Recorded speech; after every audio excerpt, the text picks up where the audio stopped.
યત્સંકલ્પાતપતિ તપનો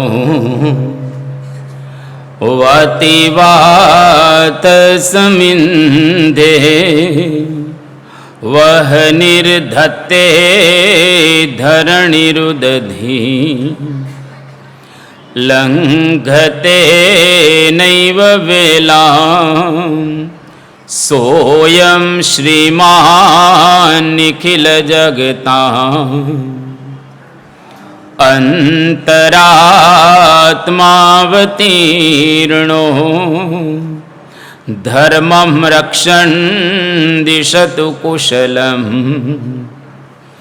સ્વામિનારાયણો નઃ યદ રોમ વિવરેલીના અંડાનાં કોટયઃ પૃથક્ તદક્ષરં ગુણાતીतं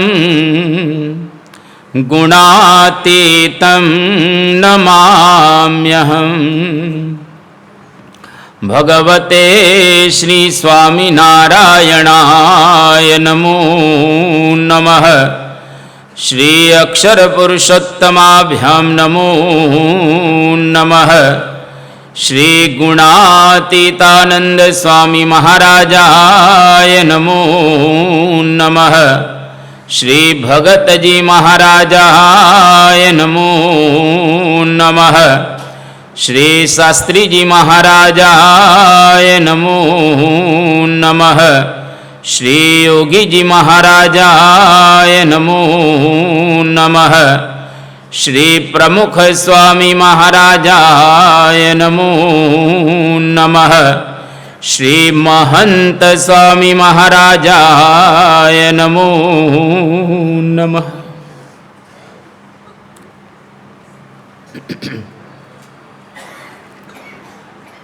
છેલ્લા થોડા દિવસથી આપણે આ મહંત ચરિતમ પારાયણનો લાભ પ્રાપ્ત કરી રહેલા છીએ.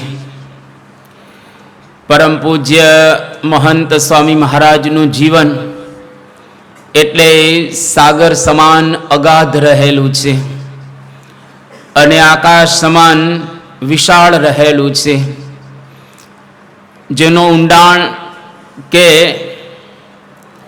આપણે પાર પામી શકીએ એમ નથી. પરંતુ એમાંથી જે કંઈ આપણી બુદ્ધિ પ્રમાણે, આપણી સમજણ પ્રમાણે, આપણા જ્ઞાન પ્રમાણે આપણે કંઈક એમાંથી પ્રાપ્ત કરવાનો પ્રયત્ન કરી રહેલા છીએ અને એના દ્વારા આપણે આપણા જીવનને સંવારી રહેલા છીએ. અત્યારે પવિત્ર શ્રાવણ મહિનો ચાલી રહેલો છે અને આ મહિનાની અંદર વ્રત ઉપવાસ કથા કીર્તન જેટલા આપણાથી વધારે થાય એટલો આપણા જીવનની અંદર વિશેષ પુણ્ય આપણે અર્જન કરી શકીએ, પ્રાપ્ત કરી શકીએ, મેળવી શકીએ.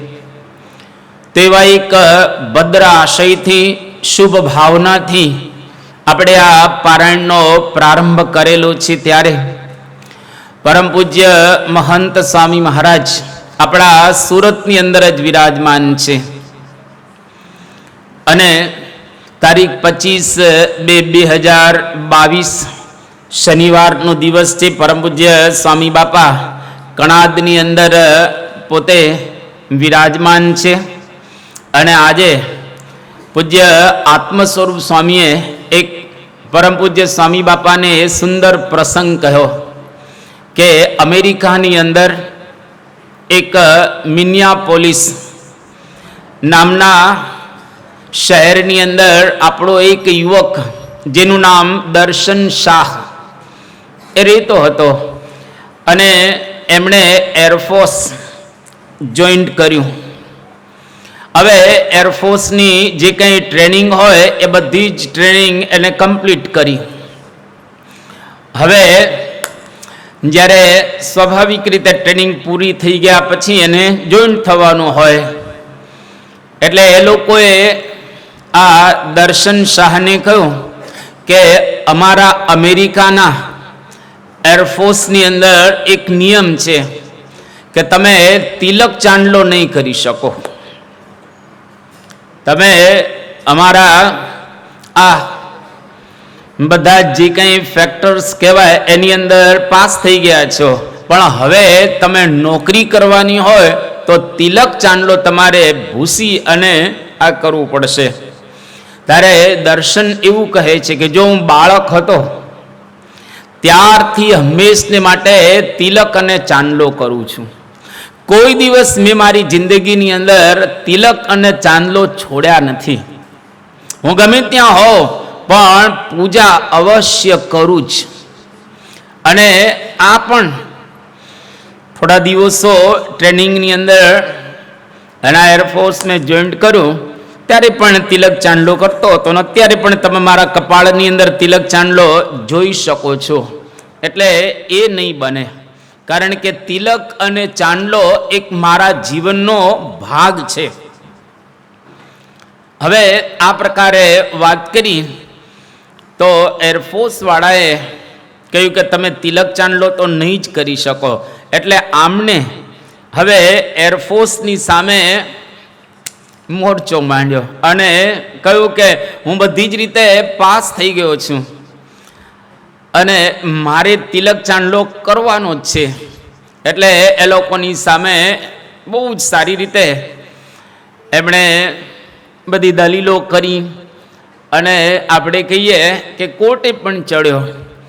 અને આ તિલક ચાંદલાને લઈ અને એરફોર્સમાં શું નુકસાન થવાનું છે,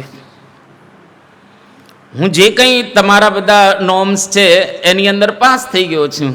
આમાં કોઈ અમેરિકન મિલિટરીને નુકસાન થવાનું નથી. ઉલટાનું ધાર્મિકતા જો આપણી અંદર આવશે તો દેશની અંદર અસ્મિતા જાગશે. ઘણી ઘણી દલીલો બધી કરી અને ખરેખર એરફોર્સની સામે એને જીત મેળવી. અને એ લોકોએ પણ ત્યાં આગળ એને પરમિશન આપી. અને આ દર્શને એવી વાત કરી કે હું પ્રમુખ સ્વામી મહારાજ અને મહંત સ્વામી મહારાજની સેનાનો સભ્ય પહેલા છું અને પછી અમેરિકન મિલિટરીનો સભ્ય. અને ખરેખર એ લોકોએ પરવાનગી આપી કે તમે પ્રેમથી તિલક ચાંદલો હવે કરી શકશો. જો ઘણી વખત આપણે બધા કોઈક જગ્યાએ નોકરીમાં જઈએ, તમારી જે નાની મોટી એવી કંઈક જોબ હોય તો એમાં પણ લોકો તિલક ચાંદલો નથી કરતા હોતા. તમારા દીકરા અને દીકરીઓ એને અમુક સ્કૂલની અંદર તમે મોકલો અને સ્કૂલના ઘણી વખત નિયમ હોય કે આની અંદર તિલક ચાંદલો કરીને નહીં આવવાનું, એટલે તમે તમારા દીકરાને એની અંદર મૂકતા હોતા નથી. યદ્યપિ સ્કૂલની અંદર ભણવાનું સારું હોય તો પણ આપણે જો થોડાક એ લોકોને સમજાવીએ તો બધા તૈયાર થઈ જતા હોય છે. પરમ પૂજ્ય પ્રમુખ સ્વામી મહારાજે એક વખત અમદાવાદની અંદર વાત કરેલી, એની ઉપર આખી ડિબેટ હતી તિલક ચાંદલા ઉપર. અને સ્વામી બાપાએ બહુ સુંદર એક તર્ક આપ્યો. સ્વામી કે આપણે તિલક ચાંદલો કરીએ છીએ એમાં ક્યાં કોઈનું બુરું કરીએ છીએ, ક્યાં કોઈનું ખરાબ કરીએ છીએ? આપણે કોઈ દિવસ કોઈનું ખરાબ કરતા નથી તિલક ચાંદલો કરીને. એટલે એમાં કોઈ પણ પ્રકારનો બાદ રહેલો નથી. એટલે તિલક અને ચાંદલો એ કરવા જ. આ દર્શને જેમ વાત કરી કે પ્રમુખ સ્વામી મહારાજ અને મહંત સ્વામી મહારાજ એ પહેલા અને ત્યાર પછી અમેરિકન આ એરફોર્સ. તો આપણે પણ આપણા જીવનની અંદર નિયમ અને ધર્મ એને બરાબર પાળવા. ઘણી વખત અમુક જગ્યાએ અમે લોકો પધરામણીએ જઈએ છીએ તો લોકો કહે કે ભાઈ તમે અહીંયા આગળ સ્વામી આવો એટલે આપણે મંદિરે દઈએ, ઘર મંદિરની અંદર. અને કોઈક જગ્યાએ ડુંગળીને લસણ જોવા મળે. આમ ઘણી વખત ઢાંકેલા હોય પણ એકાદી ડુંગળી દેખાઈ જાય, કોઈક વખત લસણ પણ દેખાઈ જાય. હવે જો આ નિયમ ધર્મ આપણને જે કીધેલા છે એને બરાબર પાળવા, તિલક ચાંદલો નાના મોટા તમામ નિયમો એની અંદર બાંધછોડ નહીં કરવાની. અને આપણા શાસ્ત્રોની અંદર પણ એવું લખી નાખવામાં આવ્યું છે કે અકૃત્વા ભાલ તિલકમ તત્ સર્વ કર્મ નિષ્ફલમ. જો ભાલની અંદર તિલક અને ચાંદલો તમે ન કરો અને પૂજા કરો તો તત્કર્મ નિષ્ફલમ, એ કર્મનું વિશેષ ફળ તમને પ્રાપ્ત થતું નથી. બીજી એક સુંદર વાત કરવામાં આવી કે સ્નાનમ દાનમ જપો હોમ દેવતા કર્મ ચ અકૃત્વા લલાટે તિલકમ તત્ સર્વમ નિષ્ફલતામ યાતિ. આ એક બીજો શ્લોક પણ બતાવવામાં આવ્યો કે સ્નાનમ દાનમ જપો હોમ દેવતા કર્મ ચ. આ 5 કર્મ જો તમે કપાળની અંદર તિલક ચાંદલો ન કરો તો એ નિષ્ફળ જાય છે. એટલે તમે જો કોઈ પણ મહાપૂજા હોય, મહાપૂજાના પ્રારંભમાં શું કરવામાં આવે? તિલક ચાંદલો કરવામાં આવે ને, ચાંદલો કરે, ચોખા છોડે. કેમ? તો કે એના દ્વારા એ કર્મ છે સફળતાને પ્રાપ્ત કરે. એટલા માટે તિલક અને ચાંદલો બરાબર રીતે કરવા જ, અને ભબકા બંધ કરવા. કોઈ દિવસ શરમાવું નહીં. આમ તો અહીં બેઠેલા તમામ સત્સંગીના કપાળમાં તિલક ચાંદલો દેખાય છે, પણ તમારા દીકરા ને દીકરીઓ એને પણ એ ટેવ પડાવવી. ઘણા ઘરે આપણે પધરામણીએ જઈએ તો નાના નાના છોકરા હોય 5-7 વર્ષના, એને એના મા બાપ પૂજા નથી કરાવતા, પૂજાનો કોઈ આગ્રહ જ નથી રાખતા, તિલક ચાંદલાનો પણ આગ્રહ નથી રાખતા. અને એક બાનું કાઢે છે કે સવારમાં વહેલા જવાનું હોય ને, તો વહેલા જવાનું હોય તો 10 મિનિટમાં શું વાંધો છે? 5 મિનિટ એને બાથરૂમમાં ઉતાવળ કરાવો અને 5 મિનિટ એને વહેલા ઉઠાડો. આ 10 મિનિટની અંદર એ બધું જ કરી લેશે પૂજા વગેરે. પણ મા બાપના મનમાં ન હોય એટલે બાળકના તનની અંદર કોઈ દિવસ આવે નહીં. એટલા માટે તિલક ચાંદલો આપણા દીકરા અને દીકરીઓને બરાબર રીતે કરાવો. અને દીકરા અને દીકરીઓ પૂજા વ્યવસ્થિત કરે એમાં મા બાપે બરાબર ખટકો રાખો. ઘણી વખત મોટા દીકરા થઈ જાય ને માનતા નથી હોતા. એનું કારણ નાના ટેવ પાડેલી નથી. જો નાનાથી તમે ટેવ પાડો તો એ દીકરા ને દીકરીઓ પૂજા પાઠ કરે. ઘણા બધા મા બાપ પોતાના દીકરાનું ઉપરાણું લે અથવા તો પક્ષ રાખે કે એને વહેલા સ્કૂલે જવાનું છે ને, એને ભણવાનું છે ને, એને 10મું ધોરણ છે ને, 12મું ધોરણ છે ને, એટલે 10મું ને 12મું હોય તો શું વાંધો છે પૂજા કરવામાં?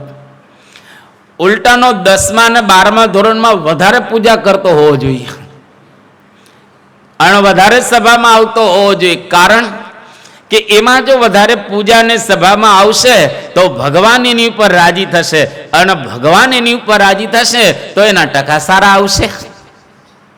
અંતે યાદ રખાવનાર તો ભગવાન છે ને. એટલે મા બાપે કોઈ દિવસ છોકરા અને છોકરી ઉપર ક્યારે પૂજા પાઠ વગેરે માટે પક્ષ નહીં રાખવાનો. એ કરવા જોઈએ, બરાબર કરવા જોઈએ. યુવાન હોય ને તમારાથી ન માને તો સંતોની પાસે લઈ જવાનું.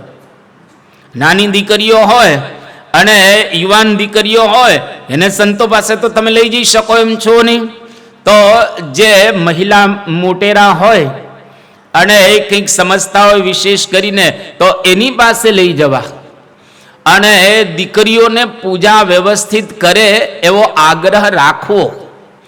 એક દીકરી સુધરશે તો 2 ઘરનો ઉદ્ધાર કરશે, એક પોતાનું ઘર અને એક સસરાનું ઘર. એટલે તમામ દીકરીઓ અને દીકરાઓ પૂજા પાઠ વ્યવસ્થિત કરે એવો મા બાપે અતિશય આગ્રહ રાખો. એટલે નિયમ ધર્મમાં અહીંયા આગળ સ્વામી બાપા એમની પર રાજી થયા અને સ્વામી બોલ્યા કે નિયમ ધર્મની અંદર બરાબર પાક્કા રહેવું. શ્રીજી મહારાજે બહુ સુંદર એક નિયમ ધર્મની અંદર વાત કરી અને નિષ્કુળાનંદ સ્વામીએ આ વાત નિષ્કુળાનંદ કાવ્યની અંદર લખી કે ઠેલી નિયમને કામ ન કરવું, મારો હોય લાભ જો લાખનો, તોય લલચાવે નહીં લેશ મનને, જાણીએ મવાળો કાખનો, શરીર કપાય મરસ ઘણું, થાય ટૂંક ટૂંક મરતન, પણ દેવું ન કપાવાના કને, તેની રાખવી જાજી જતન. આ નિષ્કુળાનંદ સ્વામી આપણને કહે છે કે ઠેલી નિયમને કામ ન કરવું. કોઈ પણ પ્રકારનું કામ નિયમને ઠેલીને નહીં કરવાનું. બરાબર નિયમ બરાબર પાડવા. આપણું મન કદાચ લલચાઈ જાય કે આવો એક લાભ થવાનો છે, જો આપણે નિયમને છોડી દેશું તો એ લાભ જતો કરવો, પણ નિયમને નહીં છોડવા. આ બહુ જ સ્પષ્ટ રીતે આપણને શ્રીજી મહારાજ કહે છે. તન કપાય મર ટૂંક ટૂંક. કદાચ તન કપાઈ જાય, આમ તો શરીર કોઈનું કઈ કપાવવાનું નથી, પણ ત્યાં સુધી વાત કરવામાં આવી તન જાય તો પણ નિયમ ન જવા જોઈએ. અને આપણા ઘણા એવા હરિભક્તો છે જે લોકોએ શિર સાટે નિયમ પાળ્યા છે.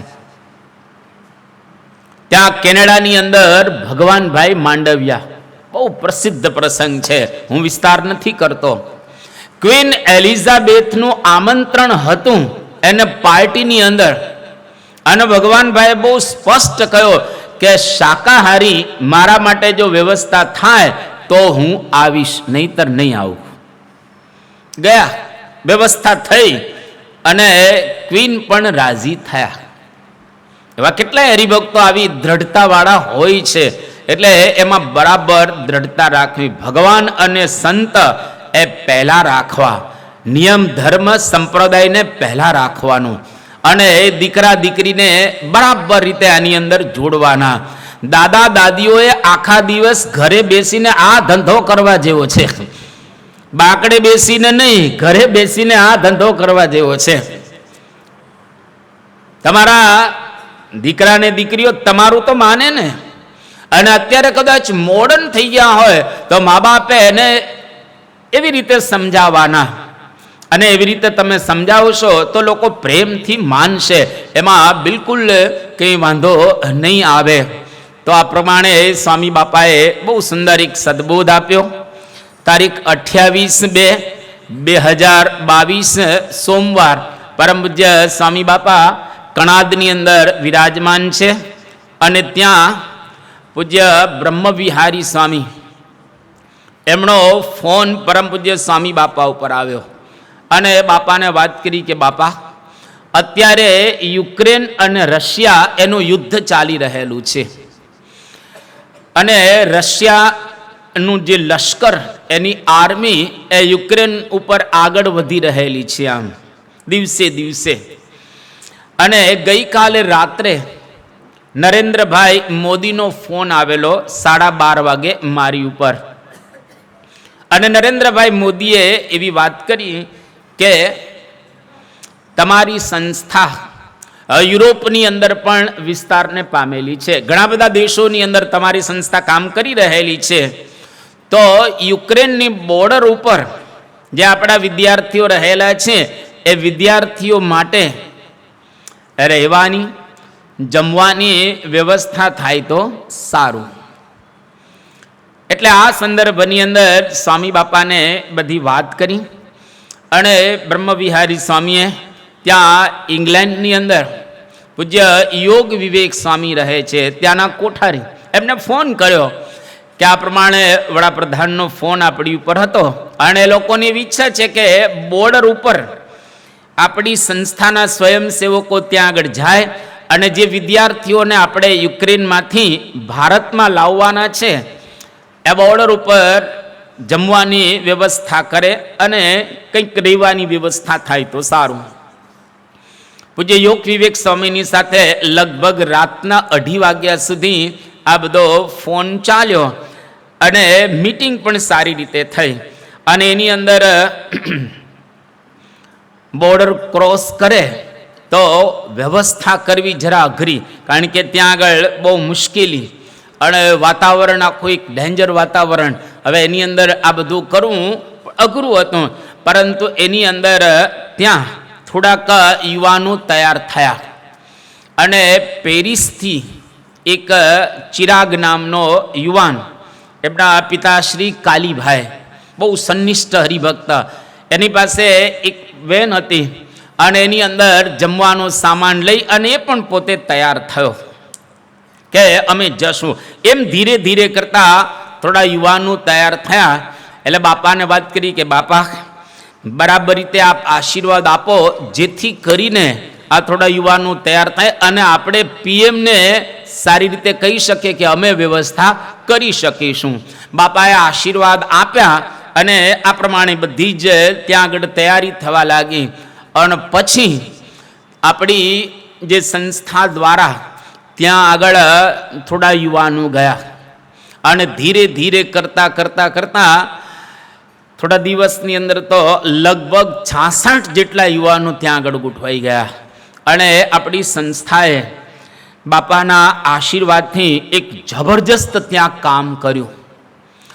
સંસ્થા એ બધા યુવાનોની સાથે ઊભી રહી. જેટલા આપણા ભારતના વિદ્યાર્થીઓ હતા એ લોકો બહુ જ મુશ્કેલીમાં હતા અને રાતના 2:30 વાગે બોર્ડરથી બહાર નીકળે ત્યાં કોઈ પ્રકારની વ્યવસ્થા મળે નહીં, ખાવાની પીવાની વગેરે. અને આપણી સંસ્થાએ ટૂંક સમયની અંદર 1000 લોકોને ત્યાં આગળ જમવાની વ્યવસ્થા કરી.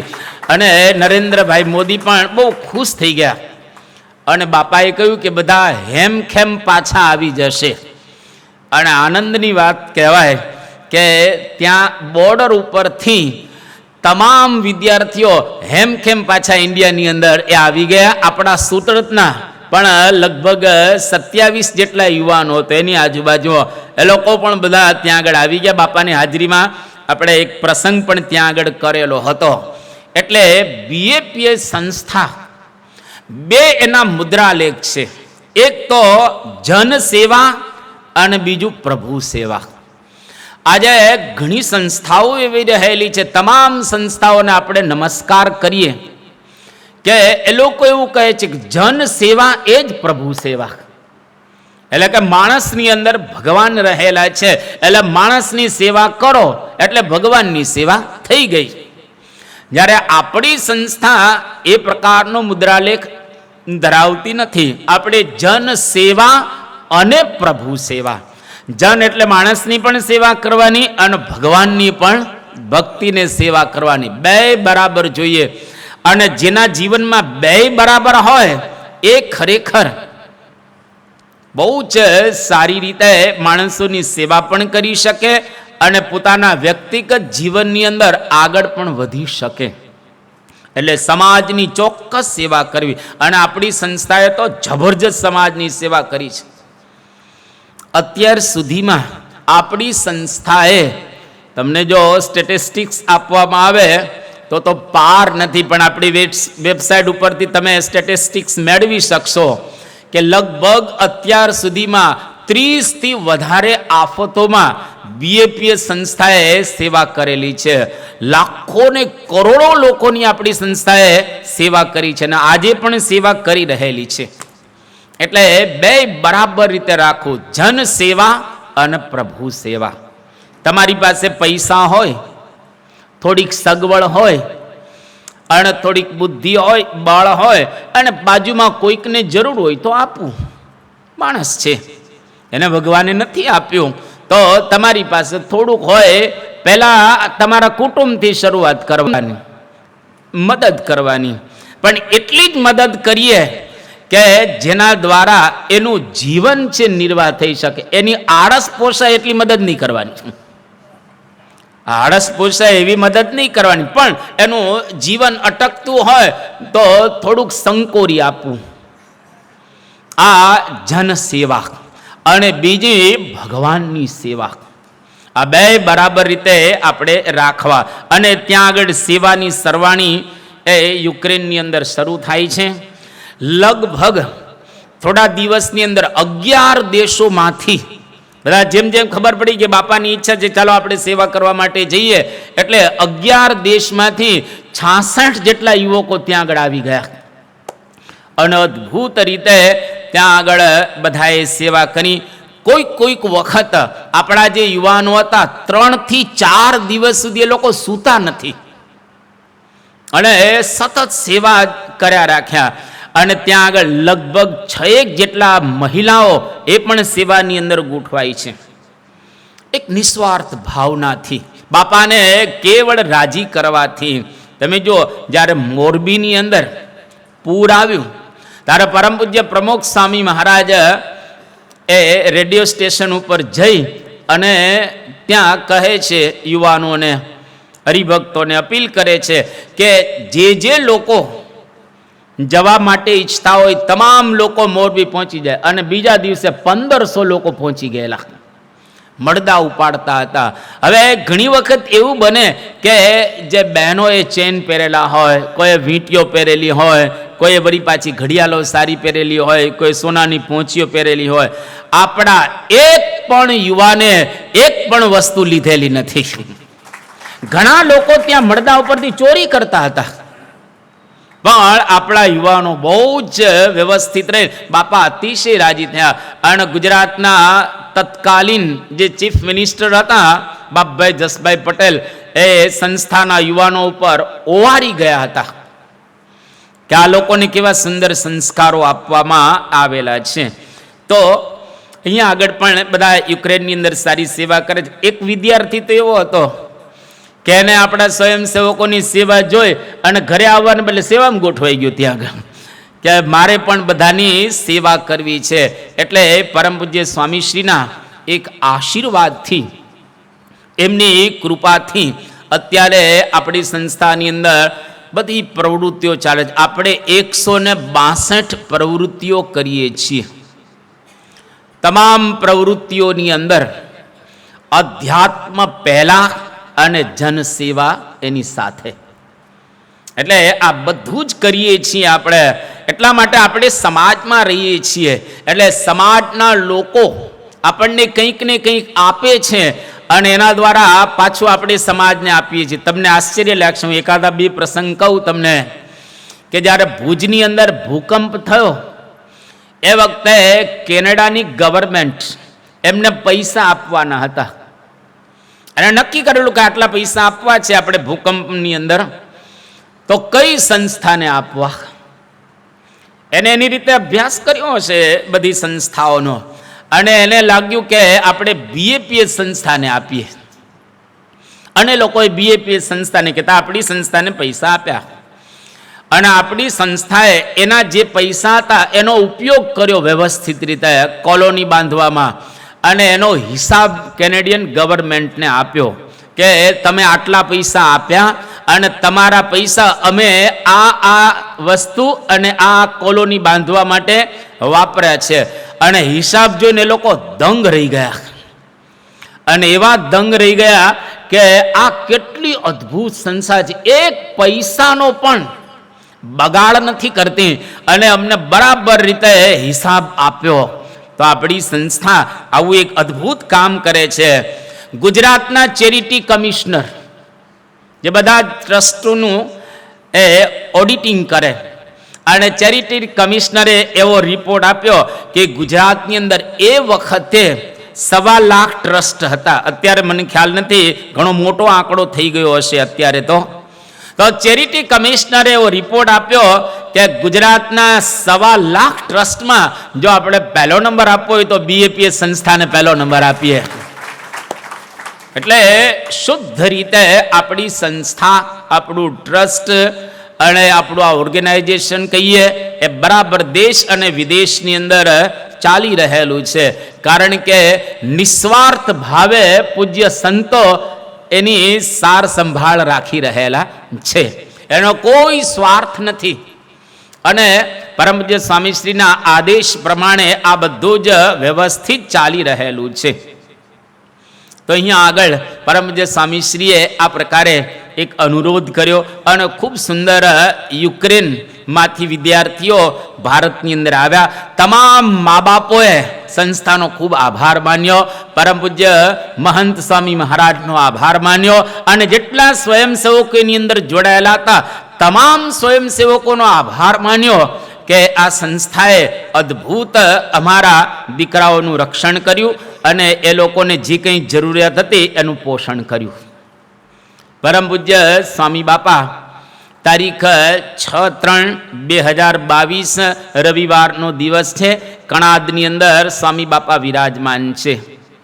અને પૂજ્ય મુનિવંદન સ્વામીએ 2-3 પ્રસંગો બાપાને કહે કે બાપા, તારીખ 26/1/2018 એ દિવસે અમે સુરતનો નકશો આપને બતાવવા માટે આવેલા હતા કે કઈ જગ્યાએ આ મંદિરનું નિર્માણ કરવું.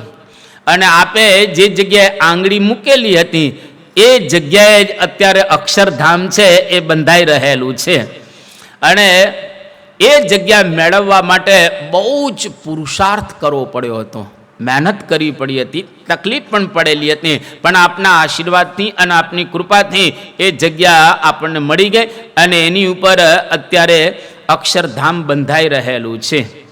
પણ પછી વાત કરી કે આ જમીન મેળવવામાં ઘણી બધી તકલીફો હતી અને આપને ઇન્ફોર્મ પણ કરવામાં આવ્યા, પણ છતાંય આપે આગ્રહ રાખ્યો આ જમીન ઉપર કે અક્ષરધામ મંદિર બંધાય. પહેલાં તો મંદિર બાંધવાનું હતું, પછી ધીરે ધીરે ધીરે મહામંદિરમાંથી અક્ષરધામ થઈ ગયું.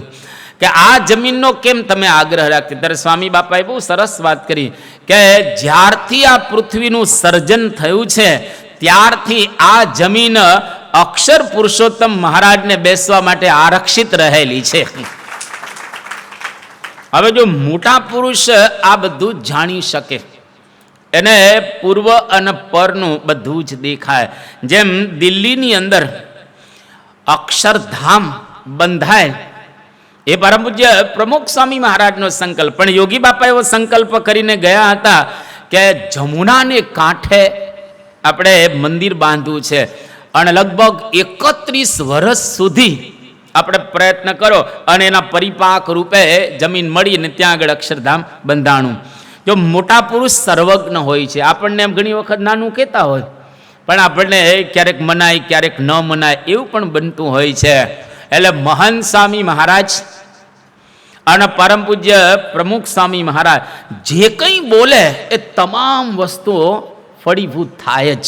હા, થોડોક સમય કદાચ લે, કદાચ થોડુંક કાળ આપણે વ્યતીત કરવો પડે, પણ એના વચનમાં વિશ્વાસ રાખો.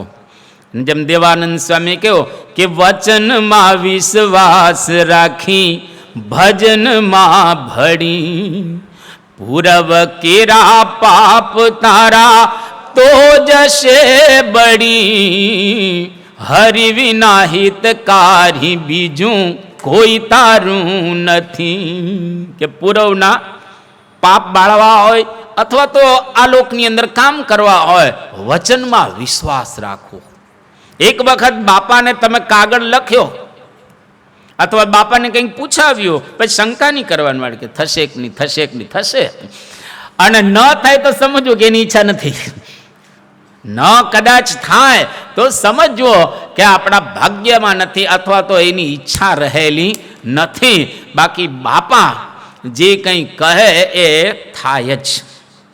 તો અહીંયા આગળ મોટા પુરુષ સર્વજ્ઞ રહેલા છે, બધું જ જાણે છે, બધો જ એને ખ્યાલ છે. ઘણી વખત આપણે લાગે કોઈક વખત ઘણા હરિભક્ત ને 2 કાગળ લખે, કંઈક 3 લખતા હોય, બાપાને જવાબ આપે હજુ કંઈક કેમ થયું નથી. ભાઈ નથી કરવાનું, એ નથી કરવાનું એટલે નથી થયો, અને કરવાનું હોય તો થઈ જ જાય, એમાં શંકા રહેલી નથી. જો મહારાજે એક વાત બહુ સુંદર કહી અને નિષ્કુળાનંદ સ્વામી ભક્ત ચિંતામણીમાં લખી કે ભગવાન અને સંત બધું જાણે છે, એને બધો જ ખ્યાલ. યો વેત્તિ યુગપત સર્વમ પ્રત્યક્ષેણ સદા સ્વતઃ. અનંત કરોડો બ્રહ્માંડોની અંદર જે કંઈ થઈ રહ્યું છે એ બધું જ એને ખ્યાલ છે.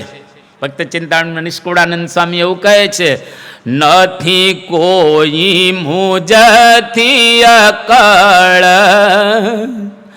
જાણું જેમ હથેળીમાં જળ, જ્યાં જ્યાં જાય છે મન તમારો, તે પણ નથી અજાણ્યું અમારું. જેમ હથેળીમાં જળનું ટીપું હોય અને જેટલી સહજતાથી આપણે જોઈ શકીએ, એવી જ રીતે ભગવાન અને સંત દરેકના મન એક કાલાવછેદે ન. તો સિદ્ધ પુરુષો હોય છે આ દુનિયામાં. તમારા મનની અંદર કંઈક વિચારો ચાલતા હોય એ સિદ્ધ પુરુષો વાંચી શકે, એને ખબર પડે. પણ એ ધારે કે આના વિચાર મારે વાંચવા છે, એના જ વાંચી શકે.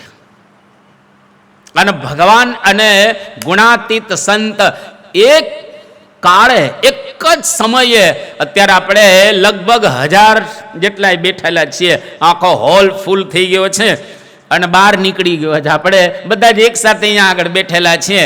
1000 નહીં પણ 7 અબજ વ્યક્તિઓના વિચાર એક સાથે વાંચી શકે એટલી શક્તિ ભગવાન સ્વામિનારાયણ અને પરમ પૂજ્ય મહંત સ્વામી મહારાજમાં રહેલી છે.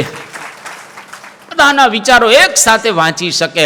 આ એનું સર્વજ્ઞપણું છે.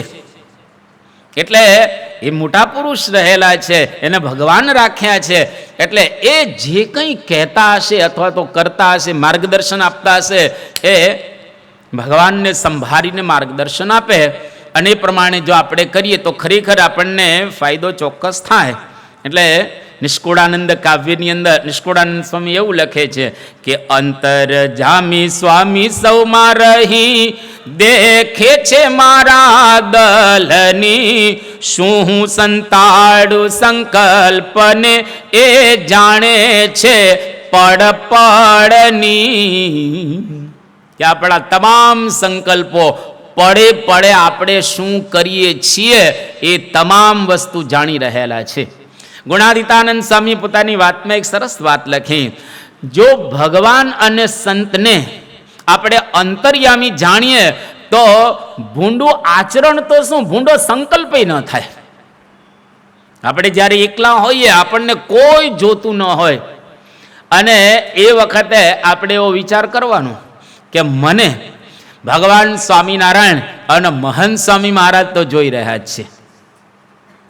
એકલા જ્યારે આપણે હોઈએ, કોઈ આપણને જોતા જ ન હોય, અને આપણે રૂમમાં હોઈએ, બારણું બંધ હોય, અને એ વખતે આપણે એટલો વિચાર કરવો કે હું એકલો નથી, મારી સાથે ભગવાન સ્વામિનારાયણ છે અને મારી સાથે મહંત સ્વામી મહારાજ પણ રહેલા છે, એ મને જોઈ રહેલા છે.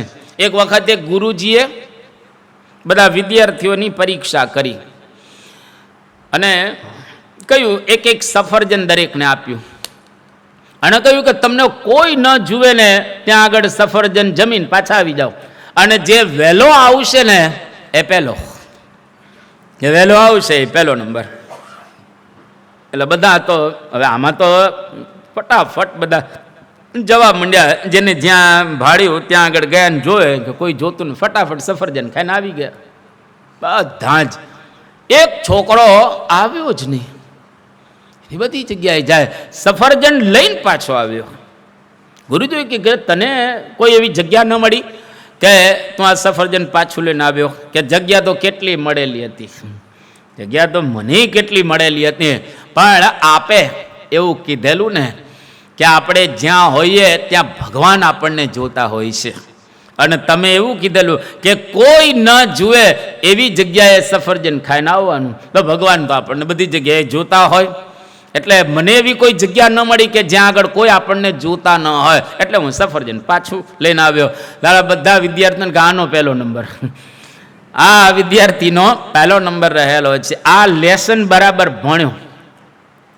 એટલે ઘણી વખત આપણે સાંભળીએ ખરા, પણ જ્યારે સમય આવે ત્યારે આપણે ભૂલી જઈએ.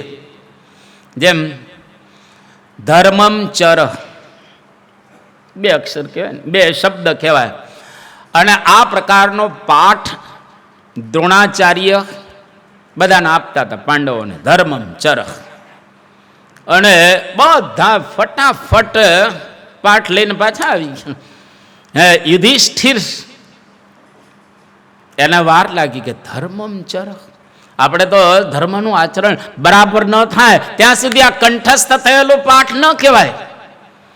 અને ભીમ જેવો ભીમે તરત કંઠસ્થ કરીને આવી ગયો, પણ યુધિષ્ઠિરને વાર લાગી. ધર્મ રાજા હતા.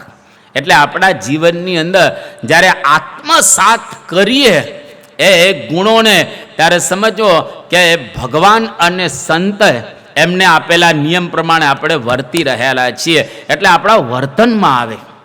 અંતર્યામી જાણવા એ જુદી વસ્તુ છે, અને અંતર્યામીને બરાબર સમજવા એ પણ જુદી વસ્તુ રહેલી છે.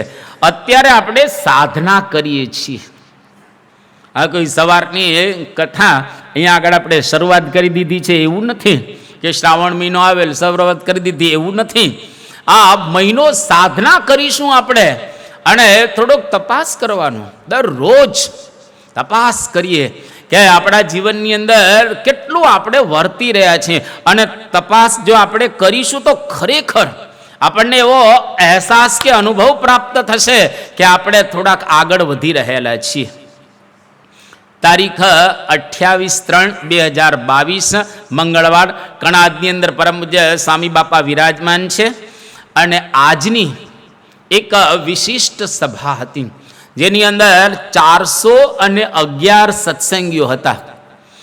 તમામ જે લબ્ધ પ્રતિષ્ઠ કહીએ, VIP હરિભક્ત કહીએ, અને સુખી સંપન્ન હરિભક્ત કહીએ, અથવા તો જેની મોટી સેવા હોય એવા હરિભક્તોની એક સભા હતી બાપાની હાજરીમાં. અને તમામ હરિભક્તોનો પરિચય આપવામાં આવ્યો. એમાંથી થોડાક સિલેક્ટેડ હરિભક્તોના પ્રસંગો અહીંયા આગળ આપણે સાંભળીશું. બાપાને કહ્યું, બાપા અત્યારે કણાદની અંદર અક્ષરધામ બંધાઈ રહ્યું છે, એની અંદર તમામ સુરતના હરિભક્તો તને મને જોડાયેલા છે. અમુક હરિભક્તો એવા છે કે જે લોકોને આપવાની ઈચ્છા છે પણ આપી નથી શકતા, કારણ કે એની પાસે એટલી સગવડ નથી. અને થોડાક હરિભક્તોનો પરિચય આપ્યો. બાપા એક હરિભક્ત છે, અને એમને એવો નિયમ લીધો છે આની અંદર કે મંદિર ન બને ત્યાં સુધી મારો જે 90% પગાર છે એ કણદના અક્ષરધામમાં આપવો. મંદિર બને ત્યાં સુધી હું 90% આપીશ ત્યાં આગળ. એક પરિવાર એવો છે કે જે પરિવારની અંદર બધા સભ્યો ભેગા થયા, નક્કી કર્યું કે આપણા પરિવારની અંદર થોડાક આપણે કમાઈએ છીએ, તો એક સભ્યનો તમામ પગાર આપણે અક્ષરધામની સેવામાં આપી દેવાનો. 100% જ્યાં સુધી અક્ષરધામ બંધાય ત્યાં સુધી 100% એક જણાનો પગાર એ મંદિરની અંદર આપી દેવાનો.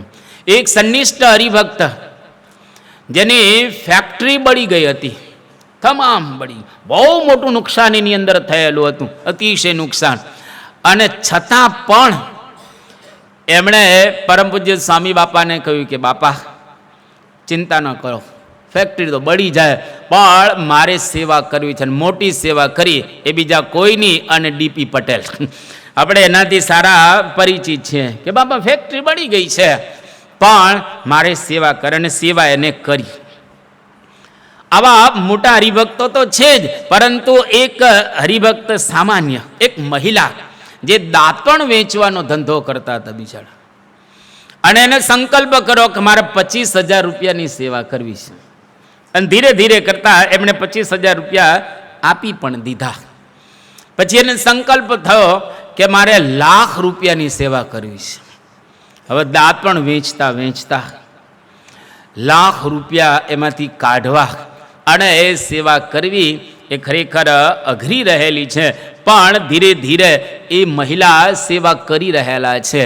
તો આવી રીતે બધાનો એક પરિચય આપવામાં આવ્યો. બધાના તો કંઈ આપણે પ્રસંગો કહી ન શકીએ, પણ અહીંયા આગળ બેઠેલા એ તમામે સેવા કરી જ છે એની અંદર. અને અત્યારે ચાલુ જ છે, અત્યારે આ મંદીનો માહોલ છે. હીરાની અંદર એ મંદી છે, અન્ય જે ધંધા બિઝનેસ છે એની અંદર પણ મંદી રહેલી છે. પરંતુ હરિભક્તોને ખરેખર લાખની કરોડ ધન્યવાદ આપીએ તો પણ ઓછા રહેલા એ છે. એના પાછી બે રીતે સેવા કરે છે પાછા. હમણાં આપણે અહીંયા આગળ સુરત 1ની અંદર જે 4-5 જેટલા સંસ્કાર ધામો બાંધ્યા, જે હરિદર્શનની અંદર, મોટીવેટની અંદર, જહાંગીરપુરાની અંદર, કે પછી ગુજરાત હાઉસિંગની અંદર, એ તમામ હરિભક્તોએ ડબલ સેવા કરી. એક તો કણાદમાં સેવા કરવાની લખાવી દીધું હોય, પછી આપણે સ્થાનિક સંસ્કાર ધામ હોય એની અંદર લોકોએ મન મૂકીને સેવા કરી છે. કોઈએ જોયું નથી કે હવે આપણા ઘરનું શું થશે. અને જે લોકોએ સેવા કરી એ તમામના દેશકાળ સારા થયા. લોકોએ સેવા કરી એના દેશકાળ સારા થયા છે. અને એ લોકો આવીને આપણને કહી જાય કે અમે ભગવાનને આપ્યું, ભગવાન અમને આપ્યું પાછું. એટલે બાપાને બધો પરિચય આપવો એમ કે બાપા. એટલે સ્વામી બાપા એક બહુ સરસ ત્યાં આગળ વાત કરી. સ્વામી કે આ શ્રીજી મહારાજના વખતથી ચાલ્યું આવે છે. શ્રીજી મહારાજના વખતથી જ આવું ચાલ્યું આવે છે. દુબળી ભટ્ટની વાતો આપણે જાણીએ છીએ, કરતા નથી. શાસ્ત્રીજી મહારાજના વખતમાં પણ આવી જ પરિસ્થિતિ હતી. યોગી બાપાના વખતમાં પણ આવી જ પરિસ્થિતિ હતી. અને પ્રમુખ સ્વામી મહારાજના વખતનો એક પ્રસંગ કયો સંતોએ કે બાપા તારીખ 20-3-2010 દિવસ અને કુંડળ ગામ સારંગપુરની બાજુમાં ત્યાં આગળ ધરમશીભાઈ કોળી એમની પાસે મરણ મૂડી ગણો કે જે ગણો 10,000 રૂપિયા હતા. અને તમને ખ્યાલ હોય તો આમ હાથ રાખીને પોતે નાચતા. સારંગપુરની અંદર ઘણી વખત આવતા બાપા આવે એટલે નાચે. અમે જ્યારે ભણતા ત્યારે અને બહુ આમ ભાવિક પ્રેમિક હરિભક્ત પોતે. અને સ્વામી બાપાને કહ્યું કે બાપા મારી પાસે 10,000 રૂપિયા છે મરણ મૂડી કે જે ગણો તે મારા મંદિરમાં આપી દેવા છે. બાપા કે પણ પછી તમે શું કરશો? અને એ કે ના મારી ભાવના છે કે મારે આપવું છે. તો આવા હરિભક્તો તો ધામમાં ગયા, પણ આવા હરિભક્તો અત્યારે રહેલા છે. આપણા જેટલા શિખરબદ્ધ મંદિર આખી સંસ્થામાં બંધાયેલા છે. અને એ વખતે તમે પ્રકાશનો અંક જુઓ ને, સ્વામિનારાયણ પ્રકાશ, એની અંદર બધા હરિભક્તોના પ્રસંગો આવે છે. તમામે કેવી સેવાઓ કરી છે. આપણા અક્ષરધામ હોય એ પછી ગાંધીનગરનું હોય, દિલ્હીનું હોય કે અમેરિકાનું હોય કે ત્યાં આગળ જે મોટું મંદિર અબુધાબીનું હોય, બધાએ મન મૂકીને એ સેવા કરેલી છે.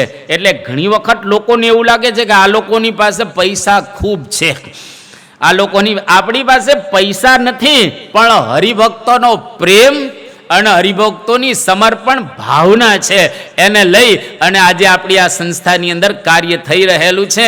અને આજે તમને આનંદ થશે, આખા વિશ્વની અંદર જે 10 સારી સંસ્થાઓ ગણાય એમાંની એક આપણી BAPS સંસ્થા રહેલી છે.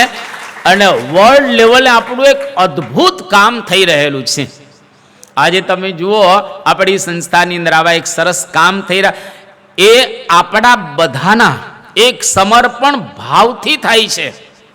અને ખરેખર બધા હરિભક્તોને આપણે લાખ કે કરોડ દંડવત કરીએ તો પણ ઓછા છે.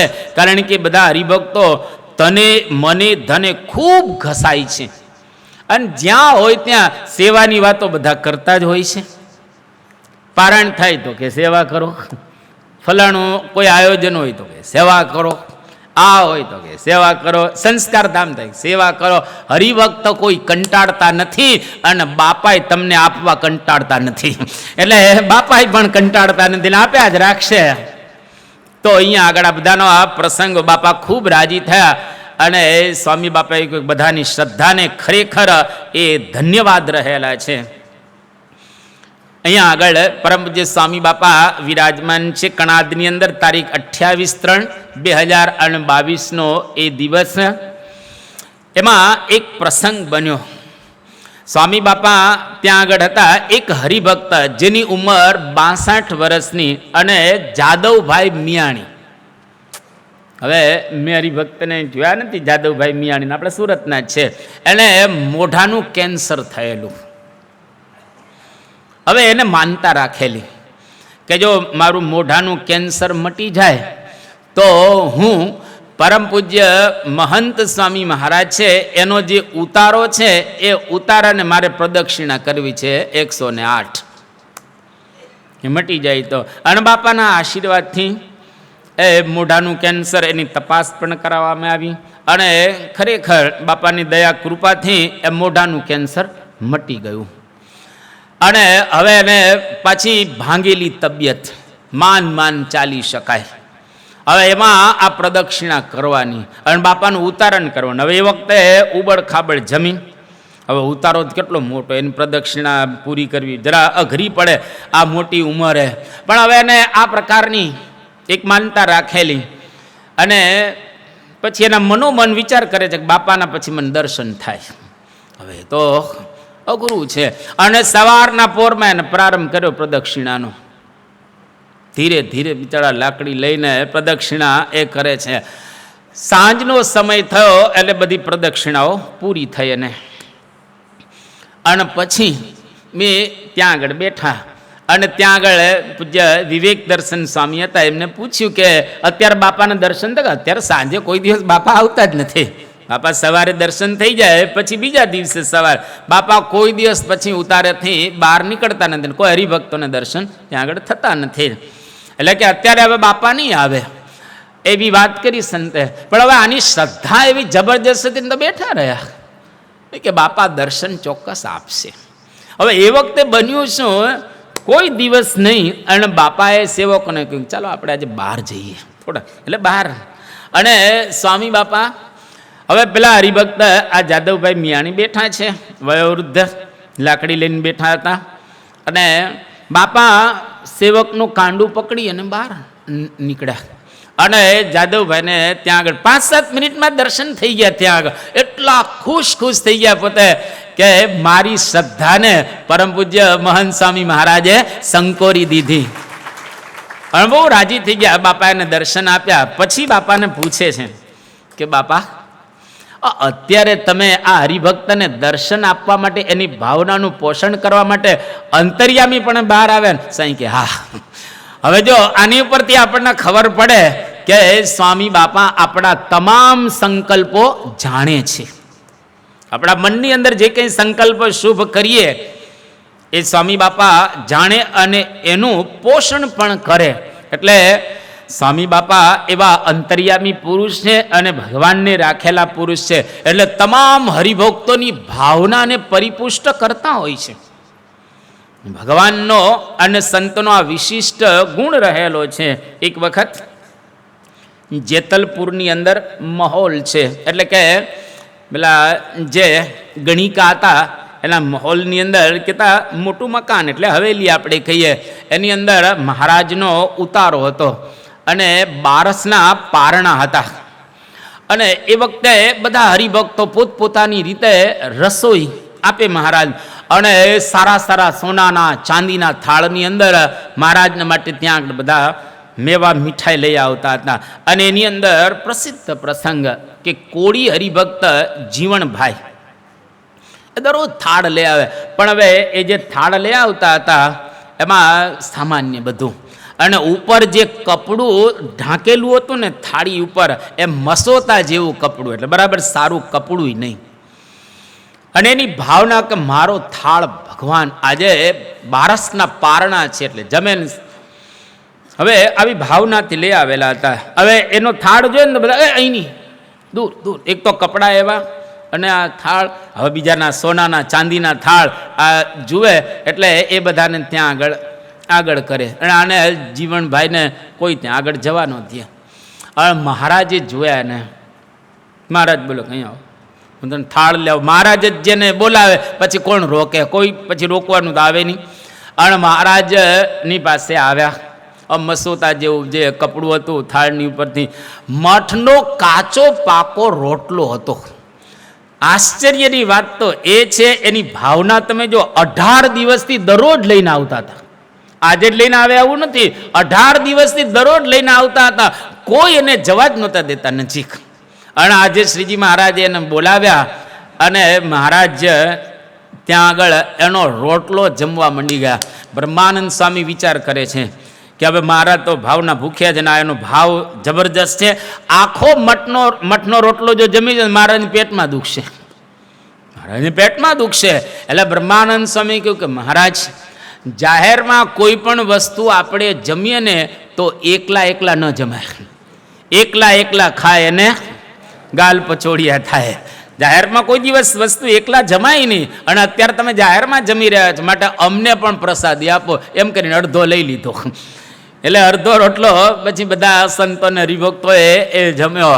એટલા માટે જો ભગવાન ભાવના ભૂખ્યા છે. એક બહુ સુંદર શ્લોક છે.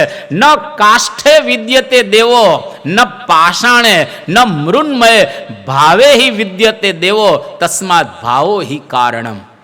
ભગવાન કાષ્ઠ, સુવર્ણ, પથ્થર એની અંદર નથી રહેતા. ભગવાન ક્યાં રહે છે? ભાવમાં. ભાવે હિ વિદ્યતે દેવો. એટલે જો આપણો ભાવ હોય તો ભગવાન ખરેખર અંગીકાર કરે જ. શ્રીજી મહારાજ પછી ત્યાં નાના ભાઈ કરીને હરિભક્ત હતા, એને કહ્યું કે આને 10 શેર સાકર આપજો. અને 10 શેર સાકર આપી અને એને ત્યાં આગળ વળાવ્યા. જો શ્રદ્ધાથી, ભાવનાથી ભગવાન અને સંતને આપીએ તો મહારાજ અને સ્વામી આપણી ઉપર એ રાજી થાય. એટલા માટે સેવા અથવા તો કંઈક પદાર્થ ભગવાનને અર્પણ કરીએ એની સાથે સાથે ભાવ પણ અર્પણ કરવો. મહંત સ્વામી મહારાજ ઘણી વખત કહે છે કે અન્નકૂટ થાય ત્યારે ભગવાન શું જમે છે? તો કે ભાવ જમે છે. ભક્તોએ ભાવથી જે આઈટમો બનાવી હોય એ ભગવાન દરેકનો ભાવ જમી રહેલા છે, અંગીકાર કરી રહેલા છે. એટલે આપણે ભાવથી સેવા કરીએ, ભાવથી આપણે બાપા અને મહારાજની અંદર જોડાઈએ. જો આવો ભક્તિભાવ હશે તો ખરેખર આપણી તમામ ભાવનાઓ મહારાજ અને સ્વામી બાપા એ પૂરી કરશે, એમાં કોઈ શંકાને સ્થાન રહેલું નથી. અહીંયા આગળ આજની પારાયણને આપણે પૂર્ણ કરીએ છીએ. 2 મિનિટ ધૂન બોલાશે અને ત્યાર પછી આપણે જાહેરાત સાંભળી અને તત્રેથી વિદાય લેશું. સ્વામી નારાયણ નારાયણ નારાયણ નારાયણ સ્વામી નારાયણ નારાયણ નારાયણ સ્વામી નારાયણ નારાયણ નારાયણ સ્વામી નારાયણ સ્વામી નારાયણ સ્વામી નારાયણ સ્વામી નારાયણ સ્વામી નારાયણ નારાયણ નારાયણ સ્વામી નારાયણ નારાયણ નારાયણ.